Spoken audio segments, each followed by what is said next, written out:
Bonjour à tout le monde. Je vous connais presque tous et toutes. Moi, c'est Kate Bouchard. Pour les personnes qui me connaissent pas, je coordonne l'Institut Santé et Société. Et comme je disais d'entrée de jeu, on a une nouvelle série cette année, duo prof étudiants-étudiantes. Donc, pour donner un peu la tribune aux personnes étudiantes qui souhaitent partager certains résultats ou des aspects de leur recherche ou travaux. Et donc, c'est ce qu'on va faire aujourd'hui avec Noémie Lemay et Isabelle Ruellan. Donc, je vais lire un tout petit peu leur parcours pour qu'on les connaisse un peu mieux.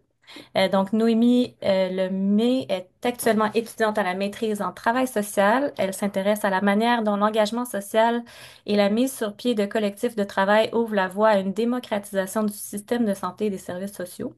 Elle nous fera part de ses travaux en s'appuyant sur son expérience personnelle en tant qu'ancienne proche aidante de son grand-père, ainsi que sur son rôle passé d'aide de service et de préposé aux bénéficiaires dans le réseau de la santé et des services sociaux. Isabelle Ruellan est professeure à l'École de travail social à l'UQAM. Ses recherches portent sur l'analyse des pratiques d'intervention collective et des réseaux de collaboration intersectorielle dans une perspective de réduction des inégalités sociales de pouvoir. Elle s'intéresse particulièrement aux enjeux de reproduction sociale des inégalités au sein des organisations, ainsi qu'aux méthodologies de recherche et d'intervention co-créées avec les citoyens et citoyennes agissant sur ces enjeux. Et donc, les deux personnes avec nous vont nous parler. Le titre de leur conférence est Le pouvoir des pratiques de collectivisation dans les institutions de santé et de services sociaux québécois.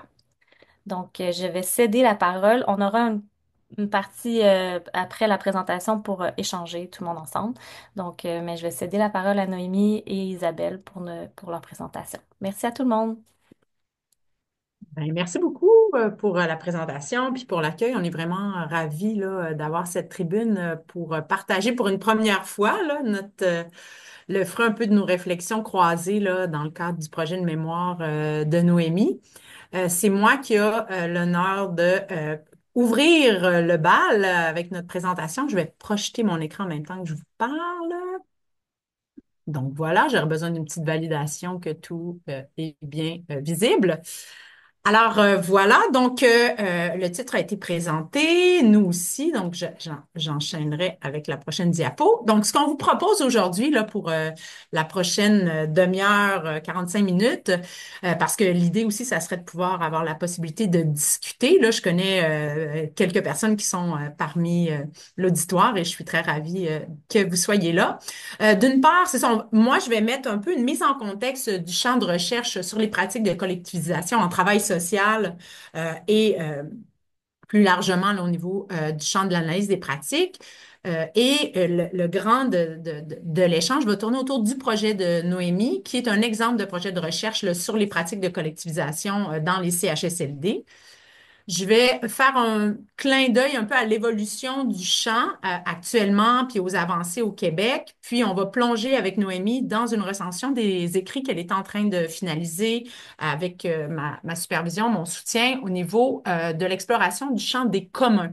Donc, de la littérature qui porte sur les communs, qui est une avancée au Québec notamment, qui vient un peu combler un vide là, dans ce champ-là. Donc, voilà le menu. Alors, mise en contexte, donc, puis là, j'ai des collègues qui sont de la communication ici aussi, mais je le nomme en travail social parce que c'est là qu'il y a des avancées au niveau de la pratique, mais évidemment que c'est un champ quand même interdisciplinaire de recherche sur les pratiques de collectivisation. On va pouvoir les définir avec Noémie. Moi, mon rôle, là, juste pour mettre la table avec la mise en contexte, c'est de comprendre que s'il y a toute une historique dans les pratiques d'intervention collective organisationnelle qui tentent d'agir collectivement sur les organisations dans le champ de la santé et des services sociaux. On a évidemment tout un pan d'action en train de se faire dans les différents CIUS et CIS et même dans le milieu communautaire qui sont vraiment des initiatives qui émergent des milieux de pratique, que ce soit des intervenants, des professionnels de la santé et des services sociaux, des gestionnaires, mais aussi des citoyens, souvent qu'on va nommer patients concernés, pères aidants ou même juste destinataires de services qui posent des gestes avec une intention de changer les cadres de pratique, les contextes organisationnels et même les offres de services dans le concret du quotidien des organisations. Ces actions peuvent être collectives ou individuelles et vont agir sur les modalités organisationnelles. Souvent, on va parler de pratiques de résistance ou de stratégies défensives, constructives qui permettent de faire les choses autrement sur une base régulière dans les organisations. Et souvent, elles vont prendre la forme, quand elles émergent des acteurs locaux, d'espaces de prise de parole, de réunions ou de moments formels ou informels dans lesquels on peut prendre des décisions et co-construire une autre manière d'organiser les choses à partir de prises de parole puis de modalités de communication alternatives. Mais ça, on est dans l'émergence. Il n'y a pas un tiers qui vient intervenir et il y a tout un champ de la recherche en travail social, en communication organisationnelle ou ailleurs qui documente ces initiatives-là. Dans un autre volet, et c'est là qui est au cœur de ce qu'on présente aujourd'hui, tu as toute l'action, la collectivisation des pratiques pour agir sur les contextes organisationnels qui font appel à un tierce. Que ce soit un chercheur qui va se doter de méthodes d'intervention organisationnelle et collective qui viennent de toutes sortes de champs d'expertise variés. Et là, j'en énumère quelques-unes ici pour vous donner une idée de l'ampleur du champ. Il y a toutes les pratiques qui agissent plus au niveau de santé mentale au travail, en psychodynamique du travail. Il y a les cliniques de l'activité aussi qui ont été fondées surtout par des personnes européennes comme Yves Clos, mais qui ont un ancrage bien concret au Québec dans les institutions de la santé et en éducation, notamment avec Simon Vivier. Il y a les approches sociocliniques et il y a les approches socio-analytiques qui est davantage ce qui intéresse aussi Noémie, là, qui va nous en parler plus spécifiquement, puis qui est par où on a essayé d'orienter aussi la revue littérature dont on va vous parler, comme la socio-analyse. Je fais juste un survol, mais c'est pour vous dire que parfois, il y a des acteurs, des professionnels, des chercheurs qui vont jouer un rôle vraiment euh, de front pour agir et démocratiser le réseau de la santé et des services sociaux. Voilà, Noémie, c'est à toi. Oui, merci Isabelle. Bonjour tout le monde. J'espère que vous allez bien aujourd'hui. Pour entrer là, dans mon projet de recherche là, dans le cadre de mon mémoire, j'ai décidé de commencer en fait avec mon positionnement social en tant que chercheuse, parce que évidemment, ben, le positionnement social d'un chercheur, d'une chercheuse va venir encadrer, mais aussi forger sa manière de concevoir les réalités là, qui se prêtent à son objet d'étude, hein. Évidemment, on n'est pas 100% neutre. Puis, comme Kate l'a dit là, au début, je suis une ancienne proche aidante de mon grand-père maternel qui, lui, a vécu la fin de ses jours en CHSLD. Puis, je suis également le préposé aux bénéficiaires, ben, ancienne préposée aux bénéficiaires et aide de service dans le réseau de la santé. Là, j'ai fait ça pendant plusieurs années, notamment sur les premières vagues de COVID. Là, j'ai été sur les unités chaudes de COVID-19. Puis c'est entre autres là, ce qui a fait émerger en fait toutes les réflexions en lien avec les pratiques démocratiques en CHSLD. Donc, quand on parle des pratiques démocratiques en CHSLD, oups, Isabelle, je vais juste te demander de changer la diode. Oui, merci. Donc, quand on parle des pratiques démocratiques en CHSLD, de quoi est-ce qu'on parle? Ben, premièrement, là, on peut aller à un niveau un petit peu plus large, un petit peu plus macro, en se demandant, premièrement, c'est quoi la démocratie? Ben, la démocratie, en fait, c'est un système politique, hein, une forme de gouvernement dans laquelle la souveraineté va émaner du peuple. Donc, c'est le peuple qui va être à la base de décisions. Ils vont participer à tout ce qui les concerne, tout ça, à la mise en place des lois. Par exemple, là ça, c'est plutôt dans une version style démocratie athénienne, là. Aujourd'hui, ce qu'on a dans nos pays occidentaux, c'est plutôt des démocraties qu'on dit représentatives, en fait, parce que on élit des personnes qui vont exécuter le pouvoir en notre nom. Donc, dans le cadre d'une démocratie, ça ressemble à quoi une pratique démocratique? Ben, une pratique démocratique, en fait, ça va faire référence aux opportunités d'implication, mais également de participation des personnes quant aux décisions qui les concernent. Si on va plus au niveau du CHSLD, ben, on peut se demander, on peut se questionner, en fait, sur les résidents, comment est-ce qu'ils vont s'impliquer, comment est-ce qu'ils vont participer aux décisions, par exemple, dans la gouvernance du CHSLD, dans la mise en place des soins, par exemple, là, ça peut aller aussi à la nourriture, les repas qui vont être proposés. Ce que j'ai décidé aussi d'ajouter ici, c'est une belle définition de Touraine qui nous rappelle en fait que l'institution, c'est vraiment un processus, c'est une dynamique, c'est quelque chose qui est toujours en mouvance. Hein. On n'est jamais figé, on n'est jamais restreint dans une dynamique institutionnelle, là, c'est toujours quelque chose qui évolue. Donc, la démocratie, ce n'est pas seulement un ensemble de garanties institutionnelles, c'est également la lutte de sujets dans leur culture et dans leur liberté contre la logique voyons, excusez-moi, la logique dominatrice des systèmes. Hein. On sait, les systèmes peuvent par, euh, par figure d'oppression là, sur certaines communautés, là, notamment, par exemple, on pense en CHSLD, où les aînés sont pris dans une structure, en fait, qui est très, très rigide, hein, très, très instituée et qui peut produire des violences sur les aînés, mais par contre, les aînés ont également un pouvoir là, dans cette structure-là. Ils peuvent également influencer le devenir de l'institution. Donc, quand on parle de pratiques démocratiques, qu'est-ce que c'est? En fait, on a plusieurs types de pratiques qui peuvent venir favoriser les processus de démocratisation. Par exemple, on a le militantisme hein, en CHSLD. Les aînés peuvent être représentants dans le comité de résidents. Puis, les comités de résidents ont plusieurs jobs, si on peut dire, plusieurs tâches. Ils peuvent favoriser la promotion des droits des usagers auprès des résidents. Ils peuvent également soutenir un résident ou une résidente qui désire faire une plainte, par exemple dans un cas de maltraitance. Donc, c'est en fait toute personne qui va adhérer à une organisation qui est politique, sociale, syndicale et qui va participer en fait activement à la vie de l'organisation.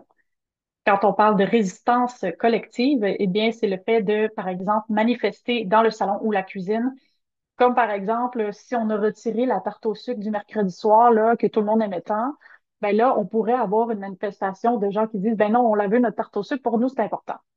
Ça peut être quelque chose qui pourrait arriver. On a aussi des possibilités de résistance individuelle, comme le fait de refuser de prendre ses médicaments, détacher sa ceinture. Là, on sait que chez les aînés, chez certains aînés, on va mettre des ceintures de sécurité au fauteuil pour éviter qu'ils se lèvent puis qu'il y ait des chutes. Ben, il y a certains aînés qui vont détacher constamment la ceinture parce qu'ils se sentent brimés, parce qu'ils se sentent opprimés, puis qui veulent la liberté de pouvoir marcher. Donc, ça aussi, c'est une forme de résistance.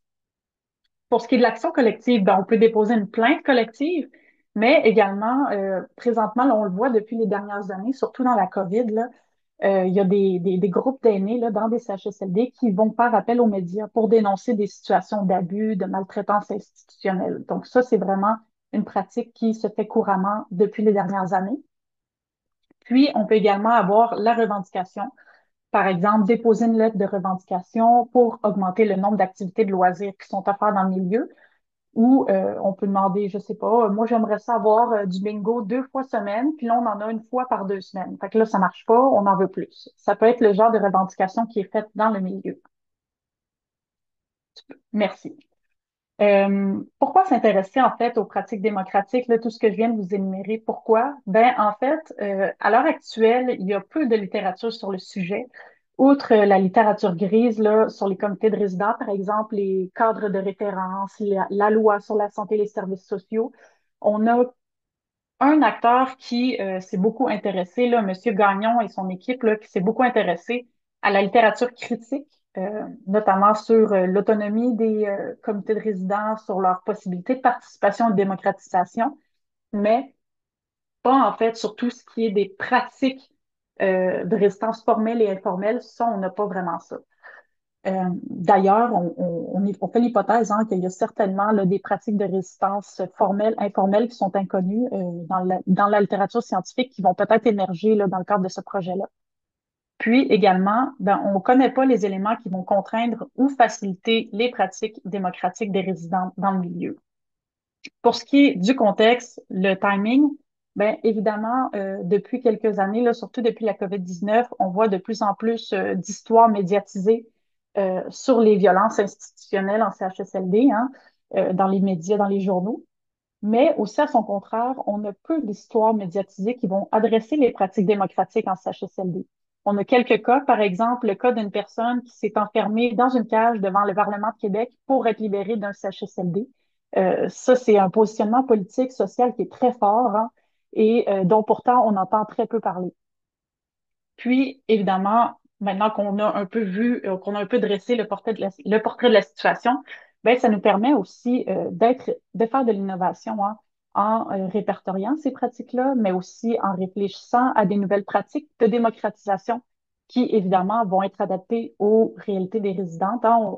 Quand on parle de démocratisation, évidemment, il faut que ça soit pensé avec eux, pour eux. Hein, on le fait pas tout seul dans nos bureaux comme chercheurs. Puis, ça nous permet aussi de penser à des nouvelles formes d'organisation qui soient plus démocratiques dans les CHSLD.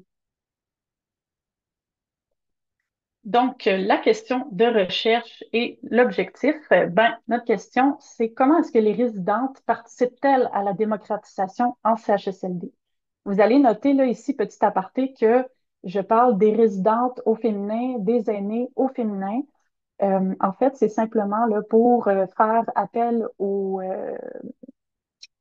phénomène de féminisation dans le grand âge. Là. C'est un phénomène qui existe notamment dans les CHSLD où, en majorité, étant donné que les femmes ont une plus grande espérance de vie, là, les femmes vont être supérieures aux hommes. Pour un ratio, généralement, là, en haut de 90 ans, on a un ratio d'environ 3 femmes pour un homme en CHSLD. Et donc, c'est simplement pour faire appel à ce phénomène-là, mais évidemment, les hommes sont aussi intégrés dans l'étude.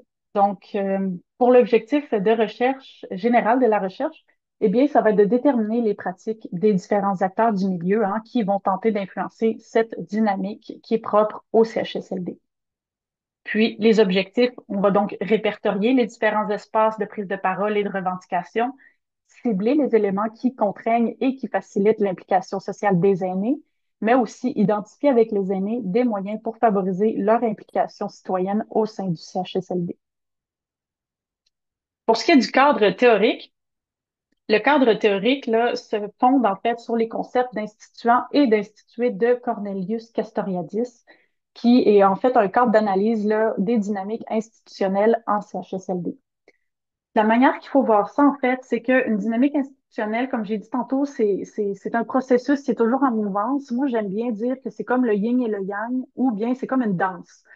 On a les pratiques instituées d'un côté, donc c'est le personnel dans la gestion, le personnel de soins, tous ces acteurs-là dans le milieu qui représentent un peu l'institution, qui ont des pratiques instituées, c'est-à-dire des pratiques qui découlent du yin, et de l'autre côté, on a les pratiques du yang ou les pratiques instituantes. Donc ça, c'est les pratiques des résidentes qui vont tenter toujours d'influencer pour faire évoluer, en fait, pour démocratiser davantage le milieu. Tandis que les pratiques instituées sont plutôt dans un objectif de conserver, en fait, l'institution telle qu'on la connaît. Donc, on va avoir plusieurs types là, de pratiques. Par exemple, je vais en nommer juste quelques-unes pour vous montrer là. Par exemple, les pratiques instituées par la base matérielle. On peut penser notamment au capital qui est investi dans les milieux de CHSLD, aux grandeurs des chambres, aux espaces qui sont dédiés aux aînés, aux cuisines sur les unités de soins. On peut penser aussi par l'idéologie, c'est le système de croyances, les représentations, les valeurs, ce qui va perpétuer en fait les rapports sociaux. Par exemple, là, on parlait un petit peu plus tôt des cuisines sur les unités de soins. Ben, il y a des milieux où est-ce qu'on va se dire, ben, ça sert à rien de mettre des cuisines sur les unités de soins, les aînés sont rendus trop vieux pour faire à manger, ils savent plus comment. Est-ce que c'est toujours le cas? Je ne le sais pas. Mais on peut avoir également les instruments de renforcement de l'ordre établi. Donc ça, c'est les rapports sociaux qui ont entre les différents acteurs du milieu et qui vont s'imposer comme l'ordre établi. Par exemple, les employés vont avoir un statut un peu dominant sur les résidents, étant donné que c'est eux qui donnent les soins. Puis, on pourrait avoir par exemple, là, des moments où est-ce que des employés vont dire, mais c'est comme ça que c'est fait, c'est comme ça a toujours été comme ça. Puis, nous, on est là pour prendre soin de vous autres, fait que vous devriez écouter ce qu'on a à vous dire, puis faire ce qu'on vous dit de faire, par exemple. Pour ce qui est des pratiques instituantes, ben, on peut avoir des résidents qui vont avoir des pratiques qui vont être divergentes parce qu'ils croient pas toujours à l'idéologie qui est dominante, qu'on devrait s'occuper d'eux. Il y en a qui vont dire, ben non, moi, je suis capable de prendre soin de moi, puis par exemple, je suis capable de distribuer le courrier dans le CHSLD, ça, je peux faire ça. Il y a des situations qui vont venir nier le bien fondé. D'autres, des éléments, par exemple, qui vont se situer à la périphérie, là. Donc, ça va être par exemple, des aînés qui vont dévier de la norme, des forces de changement, donc exprimer la contestation comme l'homme qu'on a vu là un petit peu plus tôt qui s'est enfermé dans une cage pour exprimer en fait son positionnement. Donc, c'est toutes des activités que peuvent avoir les aînés, mais également les employés ou les acteurs du milieu pour influencer toujours cette dynamique-là. Pour ce qui est de la méthodologie de recherche, c'est vraiment l'ethnographie organisationnelle. On va en fait aller observer dans le milieu les pratiques des différents acteurs là, pour rendre compte des processus qui sont peu tangibles ou parfois difficiles à cerner, mais également, comme disait Isabelle dans un de ses articles, des pratiques citoyennes alternatives qui émergent au sein et en dehors des espaces institués de participation de ce réseau public. Pour ce qui est du recrutement, ben, on va vraiment aller avec le comité de résidents, on va s'entendre là pour dédier des zones dans le CHSLD à l'observation. Par exemple, on pourrait décider d'aller observer dans la cuisine après l'heure du souper, entre, je sais pas, 6 et 7 heures, parce qu'il y a des gens qui jouent aux cartes. Ou ça pourrait être durant l'après-midi dans le salon, parce que l'après-midi dans le salon, il y a des gens, mais le soir, ils dorment, fait qu'il y a moins de gens, ça serait mieux de le faire l'après-midi. Puis en fait, tout ça, c'est vraiment dans le but de faire une observation qui soit respectueuse. Là. Je veux certainement pas aller observer des gens pendant qu'ils mangent leur grilled cheese puis qu'ils soient pas à l'aise là, dans la salle à dîner, tu sais. Fait que le but, c'est vraiment d'observer les interactions, mais quotidiennes, là. Pour ce qui est de la collecte de données, on va faire ça dans deux types d'espaces. Dans les espaces qui sont plutôt formels, c'est-à-dire les rencontres du comité de résidents entre eux ou avec la direction ou d'autres acteurs du milieu. Puis dans des espaces qu'on dit informels, c'est-à-dire le salon, la salle à dîner, l'accueil, la salle de loisirs, ces choses-là. Pour ce qui est de l'outil de la collecte de données, ben, à partir des stratégies là, qui ont été instituées, les stratégies instituantes instituées que je vous ai présentées un peu plus tôt, on a créé en fait une grille d'observation qui va nous permettre en fait d'observer les différents comportements. Évidemment, ça se pourrait que des fois, sur le coup, on sache pas trop. Est-ce que c'était pour dévier à la norme? Est-ce que c'était plutôt en lien avec l'idéologie? Qu'est-ce que ça pourrait être? Là, je vais avoir un journal de bord, en fait, pour me permettre de noter tout ce qui est des réactions, des comportements qu'on pourrait pas noter ou qu'on saurait pas où catégoriser sur le coup. Et finalement, l'analyse des résultats et l'activité de co-construction d'un outil de mobilisation collective. Parce qu'en fait, le but de ce projet-là, c'est vraiment de mener au développement d'un outil concret qui va servir là, aux résidentes du milieu. Euh, pour ma part, c'est une petite aparté personnelle, mais pour moi, c'est toujours important de pouvoir redonner un peu aux gens sur le terrain, puis pas juste penser démocratisation sans agir démocratisation. Donc, c'est vraiment le but là, derrière cette activité-là. Mais en fait, on va faire une analyse qualitative qui est de type thématique. Puis, l'outil, en fait, c'est vraiment pour encourager la mobilisation collective dans le milieu selon les forces et les contraintes qui vont émerger des pratiques qui ont été perçues sur le terrain. Donc, un premier objectif, c'est vraiment de remettre aux résidents euh, les résultats, en fait, les pratiques qui ont été observées, les contraintes, les aspects facilitants qui ont été observés. Puis finalement, ça va être de réfléchir avec eux, OK, maintenant qu'on sait tout ça, comment est-ce qu'on peut miser sur les forces? Comment est-ce qu'on peut peut-être euh, pallier à certaines difficultés, certaines contraintes qui sont observées dans le milieu? Et tout ça, évidemment, pour réfléchir, en fait, collectivement à des manières innovantes de démocratiser le milieu.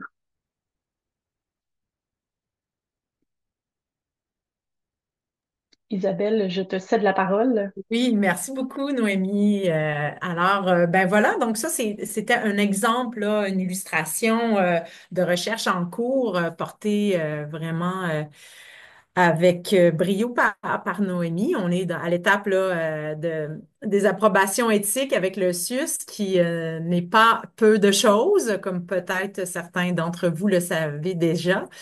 Mais ce que ça nous éclaire, à la fois ces initiatives-là qui vont documenter des pratiques de résistance, bon, est-ce que c'est démocratisation ou non? On pourra en discuter là, à partir des résultats de Noémie, mais aussi peut-être même théoriquement entre nous aujourd'hui.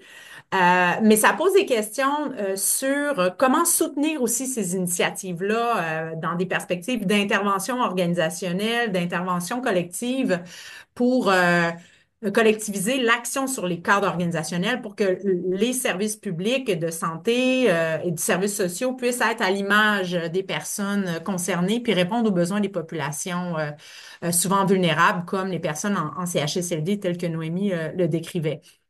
Si on regarde, si on prend un pas de recul un peu par rapport au champ qui réfléchit aux pratiques d'intervention collective dans une perspective là, institutionnelle là, qui vont jouer justement sur un peu la symbolique, la démocratisation des processus organisationnels, on voit qu'il y a vraiment un champ très actif encore aujourd'hui au niveau de la psychosociologie, mais aussi de la communication organisationnelle, qui sont très répandus en France et en Amérique latine, notamment par rapport à ce qui est au cœur du cadre théorique de ce que Noémie présentait, qui est la socio-analyse. Donc, ces approches-là qui adressent les enjeux de l'institution par et pour les personnes sont répandues dans d'autres contextes et des recherches antérieures démontrent que ça a une portée qui permet d'agir sur les contextes organisationnels et institutionnels. Mais il y a aussi beaucoup de nouvelles approches au Québec, puis là, probablement que Joanne ou Pierre pourraient en nommer certains là, qui sont ici parmi nous. Mais ce qui est de l'ordre des initiatives que moi je documente là, dans mon programme de recherche en cours, auquel participe aussi Noémie, c'est vraiment des initiatives communautaires et citoyennes variées. Donc, on apprend et on documente qu'est-ce qui est en train de se faire dans le milieu communautaire, dans les réseaux intersectoriels qui adressent les enjeux d'inégalité où on sent que les actions individuelles et collectives sont empêchées par les contextes organisationnels et on documente ces initiatives-là, comme le fait Noémie dans le contexte des CHSLD. Ce qu'on va aussi essayer de faire, c'est d'innover en termes d'intervention avec un soutien d'un tiers, comme un chercheur ou un intervenant ou même un consultant, on va nommer dans d'autres contextes, comme je le mentionnais au tout début de la présentation. Et une des voies qu'on a cherché, qu'on souhaite explorer, moi et Noémie, actuellement, c'est tout ce qui se fait au niveau des approches des communs. Et là, en parallèle à son mémoire, on est en train d'entreprendre justement une documentation sur les effets ou qu'est-ce qu'on peut aller chercher pour s'inspirer de la littérature puis des pratiques des communs dans le champ de la santé et des services sociaux et plus spécifiquement au niveau de l'action publique en santé et services sociaux. Donc, Noémie va nous partager un peu là, les fruits de sa recherche en cours, recherche littéraire, j'entends bien. Voilà. Ah oui, non, juste avant, excusez, c'est moi qui m'ai emmêlé les pinceaux, Noémie, j'avais mis mon nom en dessous de ça.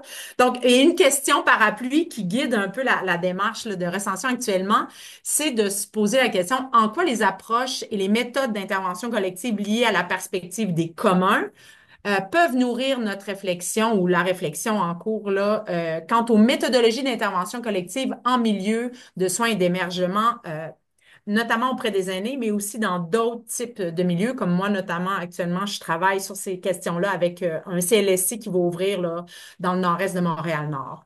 Donc, on cherchait vraiment à recenser les pratiques d'intervention collective alternatives ou critiques qui agissent sur les rapports sociaux d'inégalité au sein des organisations communautaires, mais aussi publiques. Là, c'est vraiment à toi la parole. Merci Isabelle. Ben, c'est sûr que là, on parle de perspective des communs, théorie des communs, mais en fait, de quoi est-ce qu'on parle? C'est quoi les communs? À l'heure actuelle, il y a un peu il y a pas de consensus dans la littérature scientifique, il y a un petit peu un flou théorique autour de la définition du commun. Mais j'ai pu retrouver, là, j'ai trouvé une définition, en fait, qui, en mon sens, là, était assez complète pour parler du commun.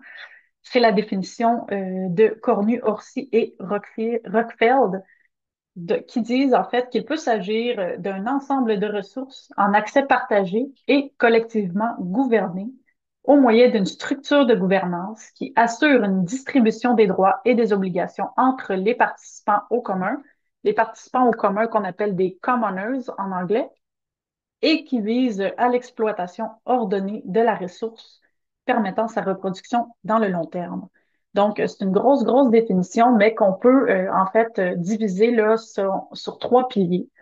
Euh, le premier étant, ben, on parle d'une ressource, de l'existence d'une ressource qui est en accès partagé, qu'elle soit matérielle ou immatérielle. Matérielle comme par exemple une ressource naturelle, l'eau, la forêt, ou immatérielle, on peut parler par exemple du savoir, là. Un des communs les plus connus sur le savoir, c'est probablement Wikipédia, là, où est-ce que tout le monde peut un peu éditer puis écrire de l'information gratuitement, qui est accessible gratuitement à tout le monde. C'est aussi un deuxième pilier, c'est aussi un système de droits et d'obligations ou de faisceau de droits qui va préciser les modalités de l'accès et du partage des bénéfices aux personnes qui ont accès à la ressource. Puis, finalement, c'est l'existence d'une structure de gouvernance qui va veiller au respect des droits et à la garantie de la reproduction à long terme de la ressource. Donc, il y a beaucoup d'auteurs, en fait, qui vont voir le commun comme une gestion alternative au système de ressources naturelles. Maintenant, il y a plusieurs types de communs qui existent, mais, hop, Isabelle, je vais juste te demander de... Merci. Donc, il y en a beaucoup qui, c'est ça, qui vont voir ça comme une forme de gestion alternative au départ aux ressources naturelles, mais il y a plusieurs types d'autres communs qui vont exister par la suite, là, qui vont être créés. Il y a aussi Dardo et Laval qui vont aller plus loin en parlant du commun comme une raison politique qu'il faut substituer à la raison néolibérale pour une institution générale des sociétés. Donc, en fait, le commun va devenir un peu le porte-étendard de la lutte contre le néolibéralisme, le capitalisme, l'altermondialisme. On va voir ça un petit peu plus tard. Puis, la communalisation, qui est en fait le mot créé, mais traduit de l'anglais commoning, qui voit en fait le commun comme plutôt un processus d'organisation qui va mettre l'accent sur l'utilisation, la production et la distribution des ressources. Donc, ce qu'il faut comprendre, encore une fois, c'est que le commun, c'est vraiment un processus toujours en évolution, hein. C'est une dynamique, c'est toujours quelque chose qui se construit, qui s'élabore et qui évolue. Donc, les quatre principes fondateurs du commoning, ben évidemment, ce qui a en fait en sorte que Isabelle et moi, on a porté notre intérêt au départ sur le commoning, excusez-moi, c'est le fait que, en fait, on s'intéresse au processus de démocratisation et de réduction des inégalités sociales. Puis, un des principes du commoning, c'est justement la démocratisation. C'est donc l'art de décider ensemble. Il y a également la communalisation, qui est l'art de mettre en commun, la coopération, qui est l'art de s'entraider, et l'autoproduction, qui est l'art de faire par nous-mêmes. Cette diapositive-là, en fait, c'est une diapositive que j'ai repris du critique là, qui a fait une présentation il n'y a pas très, très longtemps, qui, pour moi, en mon sens, c'était vraiment une très belle image pour exprimer vraiment ce qu'on entend par les principes fondateurs, parce que généralement, dans le commun, comme je disais, c'est un peu flou au niveau théorique. Donc, c'est un peu difficile d'opérationnaliser, de conceptualiser le commun. Pour ce qui est des communs, en fait, depuis sa création, le commun, c'est quelque chose qui a énormément évolué. Le commun, ça existe depuis très, très longtemps. Mais si on parle des années 1900, là, ce qui est plus proche de nous, au départ, dans les années 1900, on parlait du bien commun en termes de communs qui appartiennent à tous, de biens qui appartiennent à tous.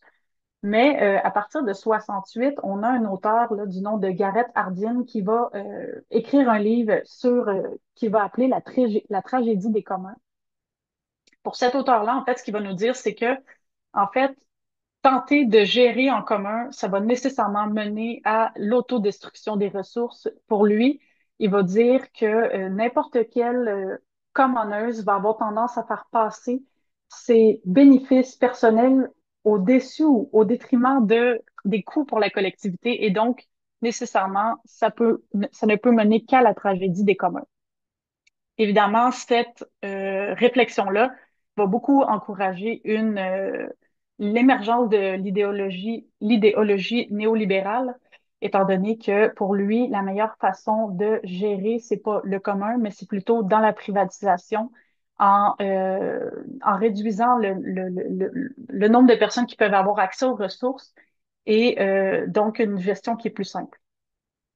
Mais à peu près 20 ans plus tard, avec la conférence d'Annapolis par le National Research Council, on va avoir en fait un gros corpus, un grand corpus en fait de chercheurs qui vont en fait mettre en commun toutes sortes d'initiatives là qui vont avoir répertorié de commun qui existent depuis des siècles et ils vont mettre en fait la table à ce qui va être le commun tel qu'il est connu aujourd'hui. C'est donc à partir de cette conférence-là, là, justement, que le livre La gouvernance des communs pour une nouvelle approche des ressources naturelles d'Ostrom en fait, ce livre-là va vraiment être fondé sur euh, la conférence qui va avoir eu lieu. Puis cette auteure-là, elle va avoir répertorié différents types de communs et elle va avoir créé en fait 7 principes de conception des communs qui, pour elle, en son sens, est ce qui fait la base du commun et de son existence. Et par la création de ces 7 principes, en fait, elle va critiquer la tragédie des communs de Garrett Hardin en disant ben, en fait, l'auteur n'avait pas prévu au départ qu'il y aurait des systèmes d'obligation, des systèmes de sanctions pour encourager en fait les commoneuses à demeurer dans le bien collectif. Puis, c'est cet ouvrage-là, en fait, en 90, qui va vraiment faire réémerger les communs comme l'étendard de la lutte contre le néolibéralisme. On a d'ailleurs une belle citation ici de Klein là, qui nous dit que les activistes, en fait, n'ont pas attendu la révolution. Ils se battent, ils agissent dans le moment présent où ils vivent, où ils étudient, où ils travaillent, où ils vont cultiver. Donc, c'est vraiment le mouvement là, qui commence à émerger. Puis, tout ça, en fait, ça va faire émerger des nouveaux communs. Au départ, alors qu'on s'intéressait seulement aux ressources naturelles, on va parler de l'habitation, du savoir, de la communalisation en santé, du prêt d'outils numériques, physiques. Il y a toutes sortes de choses, toutes sortes d'alternatives là, qui vont être créées. Donc, comme je disais un petit peu plus tôt, là, il va y avoir plusieurs tentatives de théoriser les communs ça va être en fait plusieurs alternatives qui vont se faire, plusieurs tentatives qui vont se faire en fait en parallèle. Donc, il va y avoir des avancées parallèles. Il n'y aura pas vraiment de consensus sur la théorisation du commun. Mais en voici quelques petits exemples. Là, par exemple, avec les principes de conception de Strom, on a la politique du commun qui est beaucoup plus large, beaucoup plus macro-sociale de Dardot et Laval. On va avoir également le commun comme un paradigme de recherche.